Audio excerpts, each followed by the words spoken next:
Radhe Krishna friends, आपका दिल से स्वागत है आपकी अपनी चैनल आइडियल मेमोरियल प्रोफिशिएंसी पे। मुझे लगता है आपको ये बिल्कुल नहीं पता होगा कि अगर किसी भी टॉपिक की अंडरस्टैंडिंग क्रिस्टल क्लियर हो तो उसे याद रखना, मेमोराइज करना उतना ही आसान होता है। And I will try my best to help you with that. So without wasting much time, let's get started. Hello and welcome back to the another video of organ of medicine, जहाँ पर हम कर रहे थे behaviour, a topic of psychology, जिसमें हमने पिछली video में कवर अप किया था faculties that influence the behaviour.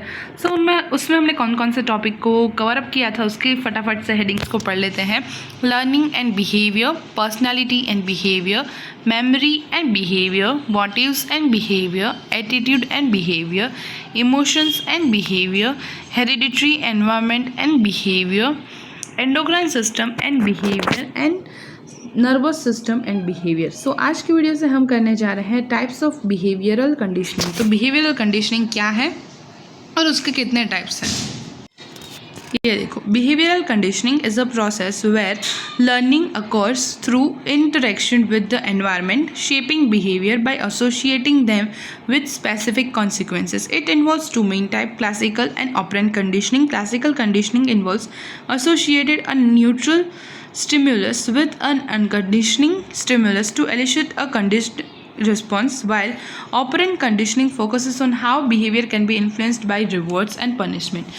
देखो, बिहेवियरल कंडीशनिंग है, उसमें वो एक ऐसी प्रोसेस है जिससे हम कुछ इंटरेक्शंस जो एनवायरनमेंट में हम क्रिएट करते हैं, उस इंटरेक्शंस के थ्रू बिहेवियर को शेप करते हैं, उसको एसोशिएट करते हैं उस कॉन्सिक्वेंसेस के साथ। सपोज़ कि आप ये इमेजेस को देखिए, इसमें एक डॉग का एग्जाम्पल आपने सुना होगा कि, और एक रेट का एग्जाम्पल आपने दोनों में से एक तो सुना ही होगा कि एक टाइम पर, स्पेसिफिक टाइम पर एक डॉग है, उसको एक बेल बजाकर खाना दिया जाता था।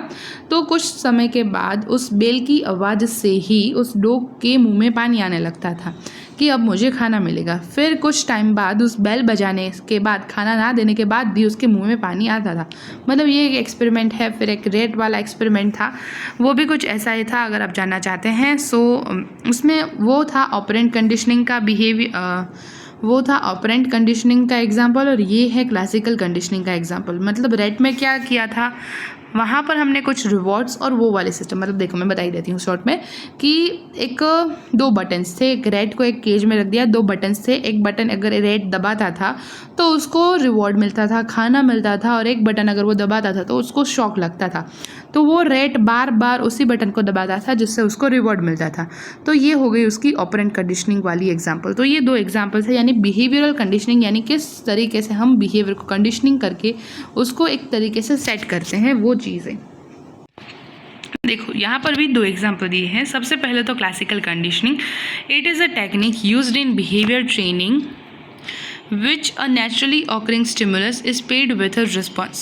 यहाँ पर क्या होता है कि क्लासिकल कंडीशनिंग में एक नेचुरल ऑकरिंग स्टिमुलस है कि जैसे कि इतने बजे हमें भूख लग जाती है, सपोज कि किसी के लिए 12 बजे, किसी के लिए 2 बजे, तो नेचुरली ऑकरिंग स्टिमुलस के साथ हमने एक रिस्पॉन्स को पैर अप कर दिया है। Next, a previously neutral stimulus is paired with the naturally occurring stimulus.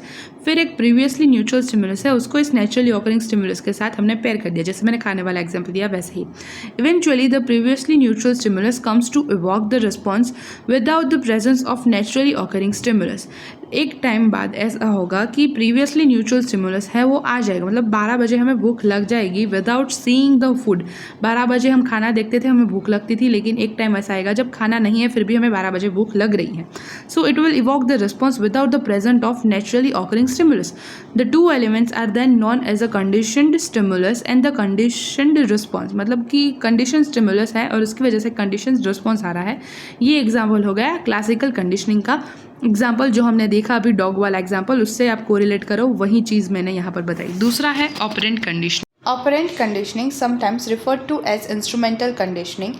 यहाँ पर इंस्ट्रूमेंटल कंडीशनिंग या फिर ऑपरेंट कंडीशनिंग का मतलब हमने जो अभी देखा वो रेट वाला एग्जांपल, रिवॉर्ड्स और पनिशमेंट वाला, वही चीज़ है। उसे थोड़ा डिटेल में देखते हैं। Is a method for learning that occurs through reinforcement and punishment for behaviour. यानी कि आपके कोई भी बिहेवियर के लिए या तो आपको उसके लिए कुछ रिवॉर्ड्स मिलते हैं या तो आपको पनिशमेंट मिलती है। रिवॉर्ड्स यानी कि आप उस बिहेवियर को बार बार दोहराने की इच्छा धराओ, ऐसे वाले रिवॉर्ड्स। इसीलिए रीइंफोर्समेंट्स मिलते हैं जो आपको वो चीज़ दोहराने के लिए मजबूर करे, या फिर पनिशमेंट्स मिलती है उस बिहेवियर के लिए।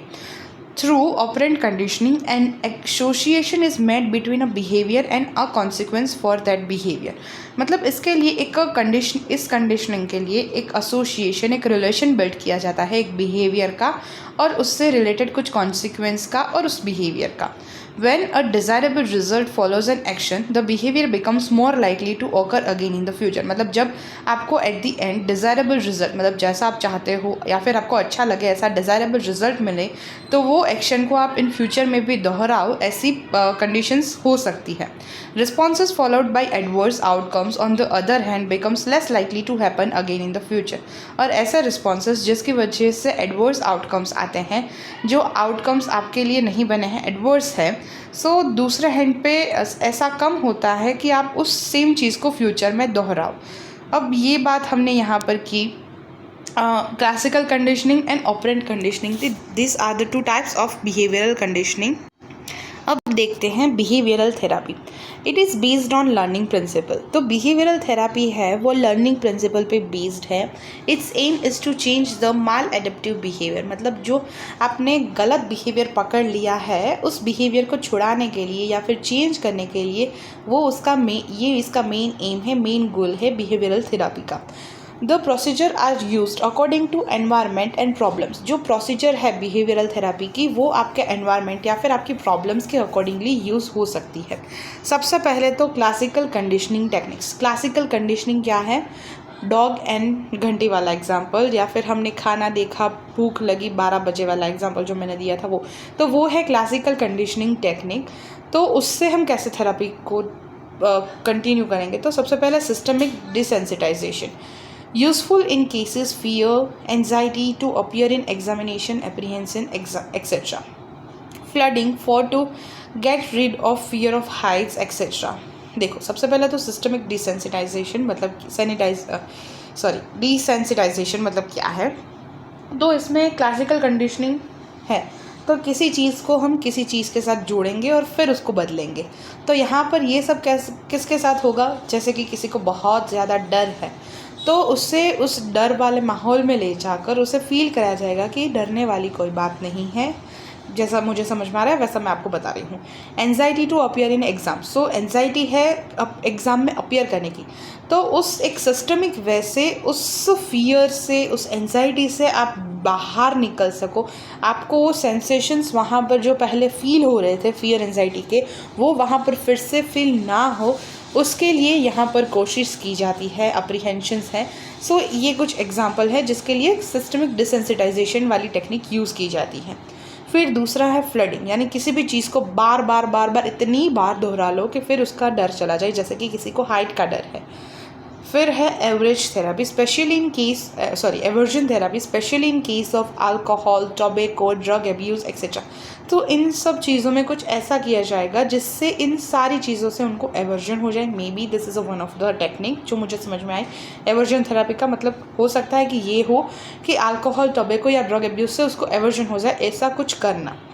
So systemic desensitization, flooding and aversion therapy, these are the classical conditioning examples. अब बात है operant conditioning for increasing behaviour, यानी कि आपका जो बिहेवियर है वो आप कैसे इंक्रीज़ करो। कोई अगर अच्छा बिहेवियर है तो आप उस बिहेवियर को कैसे अपनी रेगुलर प्रैक्टिस में इंक्रीज़ करो, दोहराओ। उसके लिए प्रैक्टिस की जाती है बाय गिविंग पॉजिटिव रीइंफोर्समेंट या फिर negative reinforcement, model behaviour etcetera. So reinforcement यानी कि आप दोहराओ, पॉजिटिव रीइंफोर्समेंट यानी कि कुछ अच्छी चीज़ आपको बताना या फिर कोई अच्छी सी गिफ्ट देना ताकि वो बिहेवियर को आप रिपीट करो। नेगेटिव रीइंफोर्समेंट मतलब आपको कोई टॉन्ट मार देना, ताना मार देना या फिर आपको बता देना कि नहीं अच्छा था, काइंड ऑफ कोई भी नेगेटिव रीइंफोर्समेंट हो सकती है। This are the few examples of this.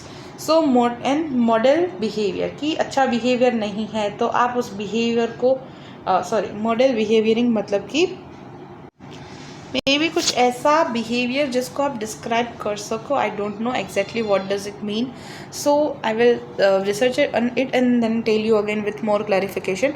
So increasing behaviour के लिए रीइंफोर्समेंट, एंड फिर दूसरा है मे बी मॉडल बिहेवियर मतलब आप डिस्क्राइब करके उसे समझाओ कि ये बिहेवियर क्यों अच्छा था या फिर क्यों बुरा था, may be kind of that thing. फिर है operant conditioning for decreasing the behaviour, यानी कि पनिशमेंट, टाइम आउट जैसी चीज़ें दोहराकर आप उस बिहेवियर को डिक्रीज कर सकते हो। तो यहाँ पर हमने बात की कि क्या बिहेवियर की मेथड्स है, आई मीन कि बिहेवियर की थेरापीज़ है।